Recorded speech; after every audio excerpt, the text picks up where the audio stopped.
Hey folks, welcome back to the lore of Zelda's famous locations. As per results of your voting for which game I should cover next in this series, today we'll be looking at the very first chronological adventure in the Zelda series, Skyward Sword.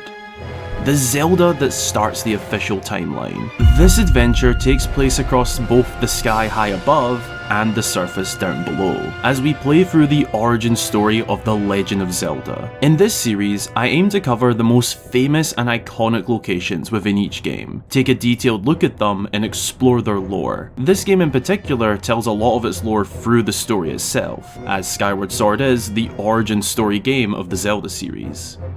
These videos take a bit more effort than the average video, so it'd be massively appreciated if you could consider subscribing for more fabulous Zelda content coming your way. Drop a wee like down below, and maybe even consider supporting these videos by becoming a member. Any and all forms of support are appreciated so highly. Without further ado, be sure to go and grab yourself a delicious snack and drink, folks. Send them in on my socials for a chance to be featured right here in a video. And let's take a look at the lore of The Legend of Zelda Skyward Sword's famous locations.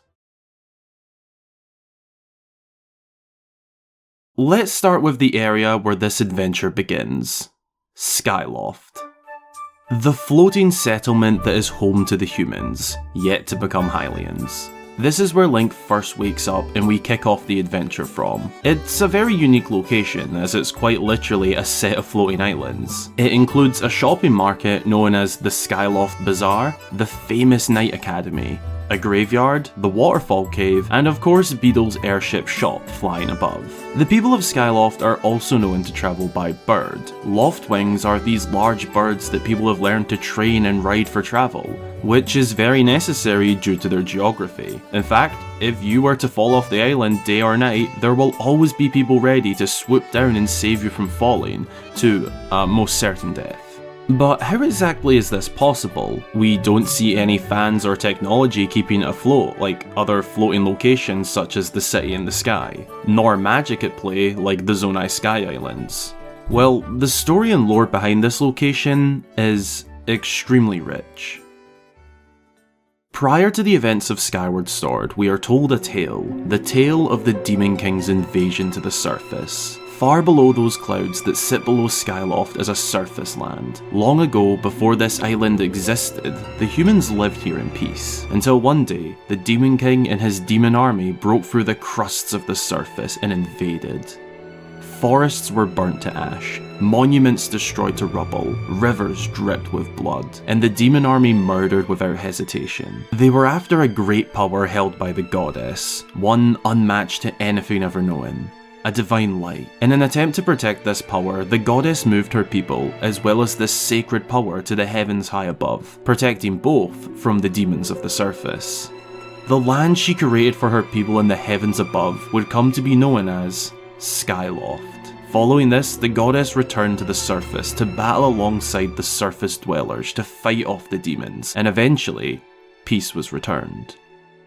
The origins of this settlement are directly connected to the goddess herself, as well as her divine power, which we eventually go on to discover for ourselves atop the mighty goddess statue that is for a time connected to Skyloft, but later dropped down to the surface and connected to the sealed temple, which we'll be visiting later in the video. Now, prior to the statue falling down there, we venture into a secret dungeon that is actually below the statue that is accessed after the Silent Realm trial of Skyloft. Following the completion of the trial, Link must insert the Stone of Trials into the empty hollow of a bird statue on the island. This reveals the Skykeep dungeon, which is a sort of trial in itself, as it's made up of tons of rooms based on each of the previous dungeons, as well as some of its own unique puzzles. Fun fact, this is actually the only main dungeon in the entire Zelda series to not feature a boss. Not only that, but it's where Link discovers the 3 pieces of the divine power that was hidden away long ago. Link discovers the Triforce and wishes for the Demon King to be put to bed. This is when the statue and Skykeep disconnect from Skyloft and slot perfectly beside the sealed temple, revealing to us that it was once part of this location, as well as sealing away the imprisoned for good. God, I hate that avocado wish. As for the rest of the lore of Skyloft itself, there are some more interesting points to note. For example, the goddess statue, when it is a part of Skyloft in the early stages of the game, is where we first meet Link's companion for the game, Fi, or Fi depending on how you say it. Inside the statue he discovers the goddess sword, which throughout the course of his adventure he forges it bit by bit with the 3 sacred flames, eventually creating the Master Sword. The Master Sword that we see time and time again throughout the course of the entire Zelda series started right here in Skyloft. This hero forged it, so this one area of Skyloft alone contains an immense amount of lore, from protecting the Triforce from Demise and his demon army, to containing the original blade that went on to become the Master Sword. But there is more to Skyloft. There are the likes of the Knight Academy, a school for the Knights of Skyloft and the home of the famous Wing Ceremony, which is an annual event where the training knights compete to advance in their class. The winner of this event is honoured by taking part in a reenactment of being the hero of the past, alongside another student playing the role of the goddess. A tradition that has been done here since the school's establishment, which was 25 years prior to the events of the game. In the case of the game, the winner happens to be Link, and the student playing the goddess is Zelda, which is funny considering Zelda is actually the mortal form of the goddess herself. She just doesn't know it yet.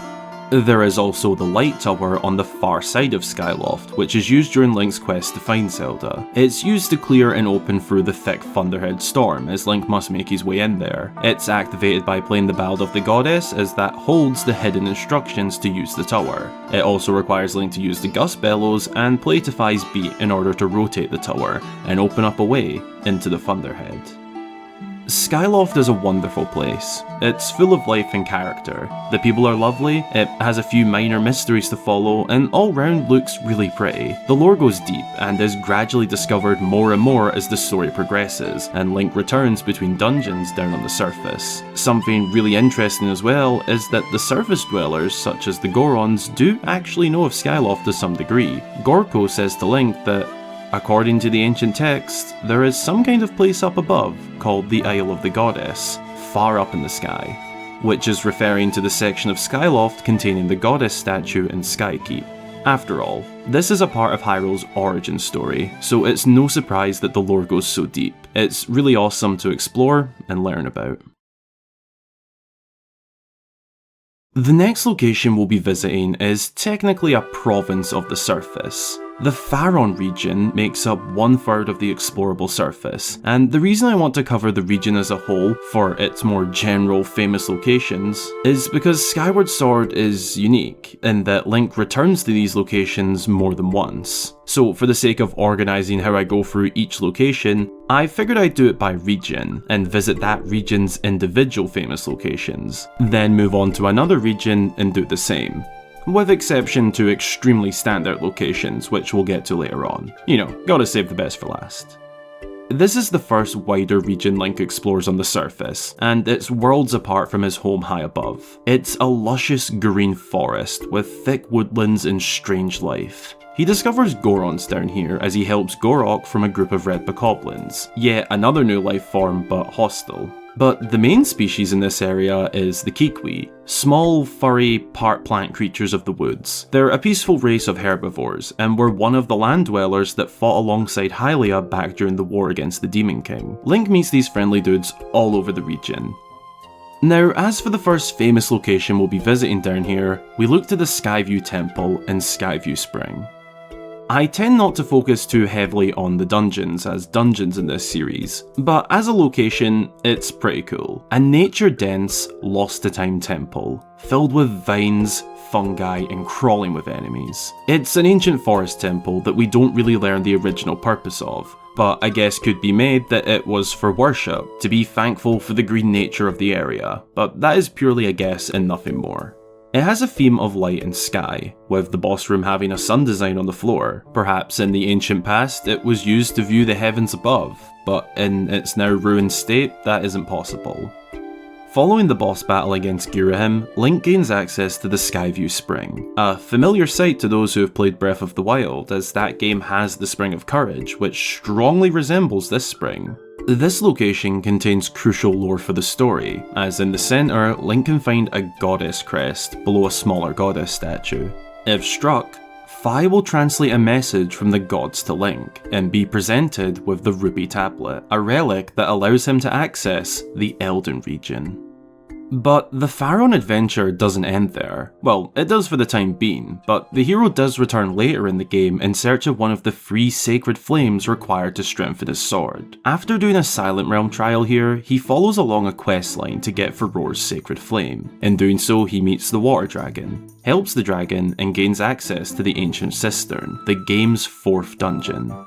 As a location, the lore here is quite fascinating. It's a Buddhism-inspired temple, which appears to be based on the short story The Spider's Thread, as below the pristine golden top half of the location lies a dark malice-fueled bottom. When Link ventures down here, he gains access back to the top by climbing a thin white spider web-like rope, with bokoblins crawling up trying to escape as well. The dungeon itself is worked around water-based puzzles. It's quite relaxing in looks, but that's not to be misunderstood as it is still crawling with foes. Upon defeating the boss Koloktos, Link gains access to an ancient room containing Faror's flame, the first of 3 required to enhance his blade. Gaining this flame turns the goddess sword into the goddess longsword, an improved version, but not yet the final blade. Across Faron, these are 2 notable locations, with one more major location that we'll visit in due time. But for now, let's take a look somewhere else on the surface. To the north of the surface, we can find the Eldin volcano region, a scorching hot magma pot containing a massive scalable volcano, along with an ancient temple and sanctuary deep within the region.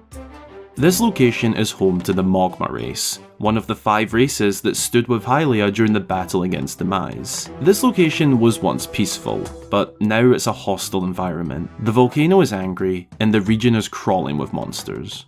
The first notable location I'd like to highlight is the volcano summit. This is the home of the dragon protector that looks over this land, Eldin. It's a super hot part of an already blistering region. The summit is a sort of cave, shrine-like area, and we actually speak with Eldin during our quest for the game's 6th dungeon, the Fire Sanctuary. This is all in order to retrieve another sacred flame. The sanctuary itself is a beautiful palace, castle-like structure that is built both inside and outside the mountain. It uses fire as a form of technology, as we see large flames blocking entrances. It's a very divine place, and was likely used for some form of worship, going off all of the statues and designs, but it's now littered with enemies, and makes up the game's 6th dungeon. Then there is the Earth Temple, the game's 2nd dungeon, which is found at the top of the volcano climb. The entrance is a grand spectacle, looking over the lava flow going down, but it's what's on the inside that is truly magnificent. It's an ancient temple in worship to the dragons. In this case, you'd assume Eldin. The dragon structures and designs on the walls are amazing. It's clearly old and in a bit of a decaying state, as mainly pathways have crumbled into the lava. It's not connected in lore as far as we're aware, but the Earth Temple actually has a twin location in the Wind Waker, as that game also has an Earth Temple. Though they're not exactly too similar, so it's likely just a shared name. Exploring old temples like this, especially in the time frame of the land before it was even Hyrule, really makes me wonder what these old locations were like in their prime. Did the Mogma come here to worship Eldin, or was it more of the humans when they lived down here? It was said to have once been peaceful, so there's every chance of it. One final famous location that has to be mentioned in Eldin is the Earth Spring. Found just after completing the Earth Temple, the game's other sacred spring is discovered here, and much like the Skyview Spring, this one also holds a strong resemblance to that of the springs in the Wilds era. Only this version is underground. Hidden deep within the Earth Temple, Link actually catches up to Zelda and Impa here, only for Impa to scold Link for taking too long. The pair then leave and Link is left to perform a Skyward strike to receive another gift from the gods. This time, the Amber Tablet, which when brought back to the heavens, it opens up a gap in the cloud barrier to access the Lanayru region, which we'll be heading to shortly. The location lore of Eldin is massively made up by its dungeons, but what it also serves as is a predecessor of sorts to Death Mountain, the volcano we often find time and time again within the Eldin region of Hyrule. This is Death Mountain before Death Mountain, and seeing it in such an old and raw form is a really cool part of the game. In the west of the surface, we can find the Lanayru region, a large dried out desert, teeming with lost history. Once a vast green landscape, inhabited by the ancient robots which in themselves are really cool and hold their own mysteries as to their origins. The first major location here of significance in terms of lore would be the Lanayru mining facility. This is the third dungeon in the game, but aside from being a dungeon, it's a hefty location in terms of lore. It was once a factory or refinery of some kind that produces timeshift stones, an ancient piece of technology originating from the Lanayru region that allowed for a certain radius around one of the stones to rewind time, shifting from the present to the past. This is the key mechanic of not just this dungeon, but the majority of the Lanayru region. It's said that it was the main industrial complex of an ancient civilization, now no longer around. The facility is initially buried deep beneath the sand. In order to uncover it, Link must activate 3 power nodes, working alongside the ancient robots and their technology to bring the mining facility up. The insides show us truly just how advanced this technology is, especially when you consider that this technology is from a time long ago, likely as far back as when humans roamed the surface. It has artificial lighting, conveyor belts, electric-like fencing, and a full-scale operation going on here. It's quite something, and one heck of a feat for being an ancient structure. It's a wee bit mysterious, as we never truly learn the origin of the ancient robots in this facility, just that it exists all throughout the Lanayru region, and we'll be looking at more of their impressive technology in the next couple locations. But firstly, there is another lore-packed location that comes directly after the mining facility. Upon completion of the dungeon, Link gains access to the original Temple of Time, an open concept courtyard with a large rock crest towering over.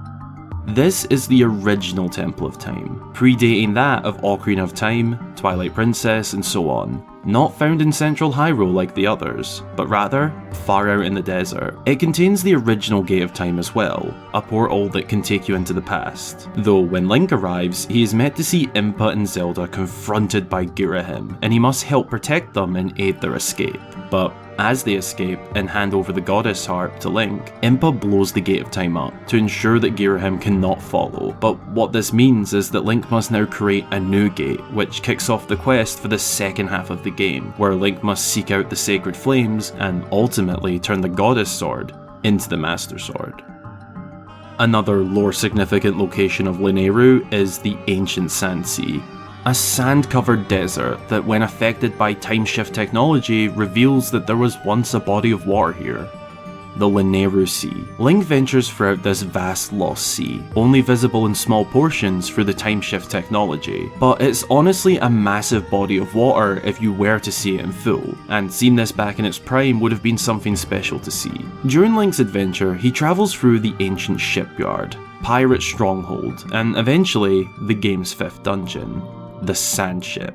A large ship that Girahim made invisible to hide it from Link, all because it contains one of the sacred flames the hero is after. The Sand Ship also strives off the ancient timeshift technology, and back in its day must have sailed this ancient water with great pride. But the final challenge of this dungeon really intrigues me. The boss, Levias, whilst a wee bit of a laughing stock within the Zelda community due to how easy the battle is, does beg a massive question. If this giant creature is found here, what else was found in these waters? The sea must have been packed with life beneath the waves, and that in itself is a big mystery. The whole area is a bit of a mystery in terms of lore. I would have loved to have seen the entire sea in its prime, as well as the Lanayru region in general, but in the adventure we play through, we only see it through small areas via the timeshift technology. Now for one of my personal favourite locations in Skyward Sword, the Isle of Songs. A small island formation made up of 2 small islands, the second of which is a large puzzle. But most interestingly about this isle is that it's found within the Thunderhead, a giant storm cloud that suddenly appeared. On the inside flies Levias, but is plagued by a parasite which Link must defeat. The Isle of Songs is a crucial part of Link creating the Master Sword, and that's why I really love this place. It's here that he learns Faron's courage, Nayru's wisdom, and Din's power. When played here, they summon trial gates which aid Link in his quest to seek out the sacred flames, to temper the Goddess Sword into the Master Sword. It's never really explained who made this place and for how long it has existed, but we can assume it dates back to the humans on the surface, in deep connection to Hylia.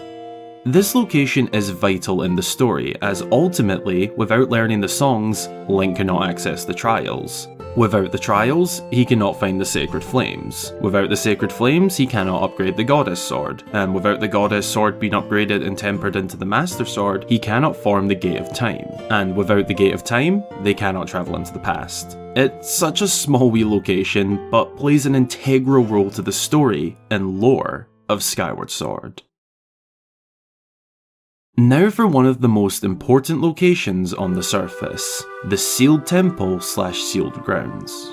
Formerly known as the Temple of Hylia, before the large statue was moved to the heavens and formed a part of Skyloft. This is actually the first location Link visits when he first ventures down to the surface, and it's here he meets Impa, watching over the old temple. It's here that Zelda confines herself in the past, within this large amber-coloured crystal, and Impa is actually sitting over this. You don't know it upon first venturing here, but that is in fact Zelda sealed within, and we'll get into exactly how and why this happens shortly. A very cool piece of lore to know about the Sealed Temple is that it's actually a predecessor to the Temple of Time that we see appear in Ocarina of Time, Twilight Princess, Breath of the Wild, and so on, being a time-themed temple where the Master Sword is laid to rest, which is exactly what happens at the end of Skyward Sword. Link leaves the Blade of Evil's Bane right here after sealing away Demise. It's one of the most emotional scenes in the Zelda series, as Fi, Link's companion, must leave his side in order to reside within the Blade. In later games, we'd seen little nods to show us that Fi is still alive and well within the Blade. Not only is this a predecessor to the Temple of Time, but this also has a sister temple found within Skyward Sword itself, the previously mentioned location being found in Lanayru. Though that one is quite different, as it's an open concept temple. It's the original Temple of Time, and is home to a Gate of Time. Or was. A magical piece of work which would soon be replicated right here at the Sealed Temple. The most important lore to know about these grounds is the events that took place here during the battle against the demon army. In the era of the goddess Hylia, we know that the demon army broke through the crusts of the surface and invaded. Hylia, in an attempt to save the humans, sent them to the heavens. This was along with the mighty goddess statue, sealing away the sacred relic the demon army sought after. The Sealed Temple is a crucial part of Hylian history. If it wasn't for part of it being sent into the sky high above the clouds, then the humans might not have even survived, and if they hadn't survived, then Hyrule might have never even been established.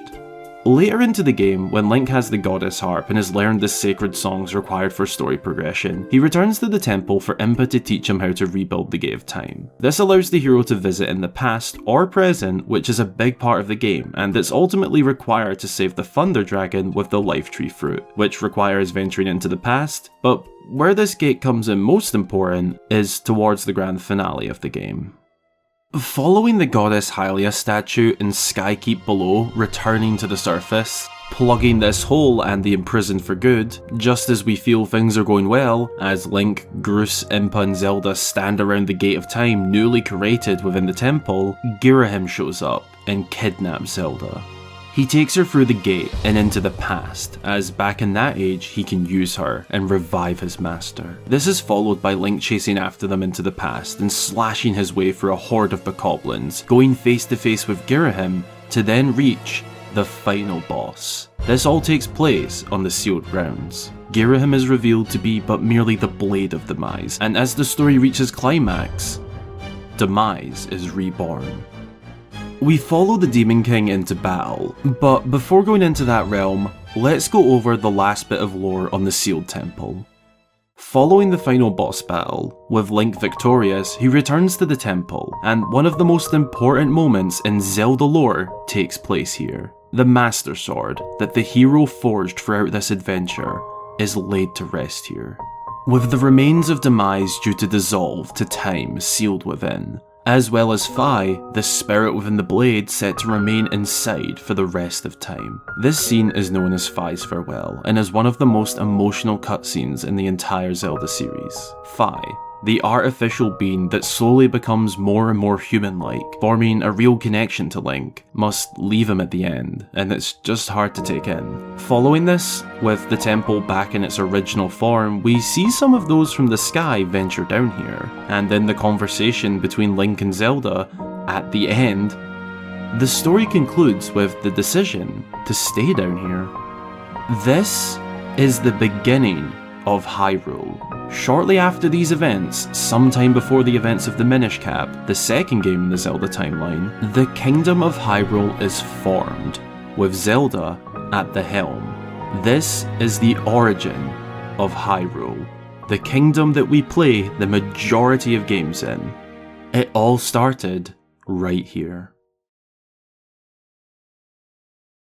Now for the final famous location in Skyward Sword, Demise's realm. A location that doesn't have an official name, but is known by its simple appearance. This is where the hero and Demon King come face to face at the end of the game. An open plain with shallow water across the surface, reflecting the sky above and appearing as a sort of never-ending realm. It's a fair battle. Neither Link nor Demise have the advantage here. It's a true one-on-one duel. As the battle begins, the sky turns dark, and during the battle, there's a storm, which actually goes in favour of both Link and Demise, as it allows them to attract the lightning to their blades and perform much more powerful strikes. This is where Link defeats the Demon King, but before seeing the last of Demise, he lays down a curse, that for all of time, his hatred will be reincarnated, and this is the lore behind why Hyrule continues to be plagued by evil time and time again.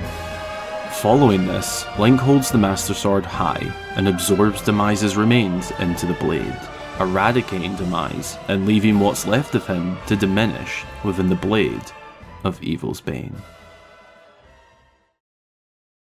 Thanks a ton for watching, folks. I really hope you enjoyed diving into these locations and their lore with me. If you did, then be sure to drop a cheeky wee like down below, as well as consider subscribing for more fabulous Zelda content coming your way. I'd love to hear your thoughts down in the comments on these locations, as well as any I didn't cover, or any info that I missed, or that you feel deserve to be highlighted. If you want to check out any of the other lore of Zelda's famous locations, then be sure to check out the playlist, which will be on the screen at the end card, or down in the description.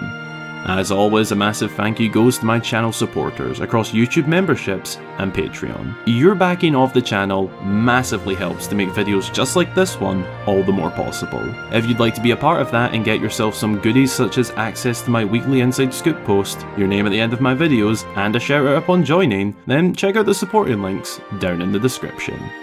Thanks again for watching. I hope you have a brilliant rest of your day or night, and until the next time, I've been Hyrule Gamer.